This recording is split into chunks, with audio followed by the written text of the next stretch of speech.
Ce que j'ai aimé moi, dans la partition d'André Coinon, c'est la volonté qu'il avait de revisiter l'œuvre sans la trahir, et de manière radicale, puisqu'il a d'emblée annoncé qu'il voulait supprimer les pianos, qui portent l'œuvre, et les remplacer par d'autres instruments, dont le marimba. Je n'aurais jamais imaginé un marimba dans ce cadre-là. Carnaval des animaux, c'est piano solo avec un peu d'accompagnement derrière. Moi, instinctivement, j'ai dit pas de piano. Et Grégoire m'a regardé un petit peu ahuri. C'est pas évident, puis il y a des choses très virtuoses au niveau pianistique dans l'original, et peut-être c'est ça qui m'a posé le plus de problèmes. Comment les refaire avec des instruments qui ne le seraient moins, ou disons que ça ne collerait pas au niveau de la technique des instruments choisis. Je pense qu'il avait tellement l'habitude de composer pour mes spectacles qu'il a été étonné que je lui demande d'adapter. Mais je l'ai vite rassuré, parce que la version originale de Saint-Saëns comporte beaucoup de morceaux dont certains sont très très courts et en tout cas ne font pas la durée nécessaire pour que je puisse développer une histoire, présenter un personnage.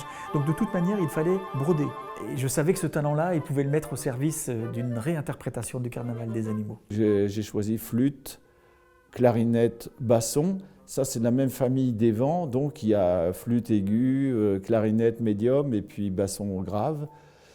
Donc, comme je savais que j'allais utiliser le violoncelle pour le cygne, parce que ça, on ne peut pas faire autrement que utiliser le violoncelle sur le cygne.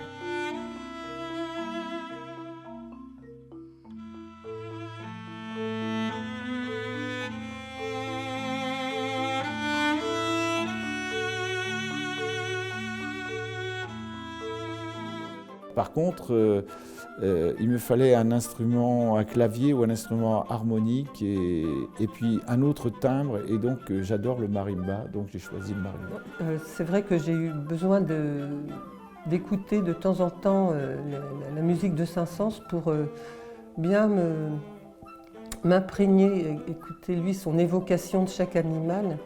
Et ça m'aidait un petit peu pour trouver le rythme qu'il allait avoir et même voir sa manipulation. On écoute avec une autre oreille et ça donne justement une autre couleur à cette musique qui est pourtant très connue, qu'on redécouvre un peu grâce à ces beaux arrangements. Non seulement l'arrangement est magnifique, ça a été magnifiquement interprété. Et moi, pour moi, c'est un vrai bonheur de présenter mon spectacle sur cette musique. Je me laisse porter par la musique. Quand on le fait, il faut penser qui va jouer et si c'est jouable ou pas. Il ne s'agit pas de mettre des notes, parce que des notes, on peut en mettre partout. Et puis après, on se fait fusiller par l'instrumentiste en disant « qu'est-ce que tu m'as fait ?» et ça ne marche pas. Il fallait que ce soit des musiciens d'un très très haut niveau pour que ça puisse être joué. Et donc, j'ai demandé à des amis qui sont à l'Orchestre de Bretagne, dont Éric Bescon, qui est flûtiste solo à l'Orchestre de Bretagne, hein, qui joue par exemple le solo de la Volière, qui est vraiment un morceau de bravoure pour les flûtistes. Je crois que tous les étudiants d'un haut niveau s'y sont frottés et c'est quelque chose de difficile. Donc, Christine Fourier pour la clarinette, et Marc Mougineau qui est bassoniste solo à l'Orchestre de Bretagne, Christine aussi bien sûr. Pour le marimba, j'ai demandé à Hugo Le Hénan, qui joue beaucoup avec l'Orchestre de Bretagne, qui est spécialiste des instruments claviers de percussion. Et le violoncelle, c'est Olivier Lacour, violoncelliste solo de l'Orchestre de Bretagne. J'ai vu le spectacle après coup et j'étais enchanté, comme les petits-enfants de 4, 5, 6 ans qui le voient. Moi, je reste un enfant. Et c'était la première fois, mais j'oublie un peu la musique que j'entends. Je veux dire qu'elle fait partie d'un tout. Et là, je la connais. Et puis donc, ce qui m'intéresse, c'est de regarder comment ça fonctionne avec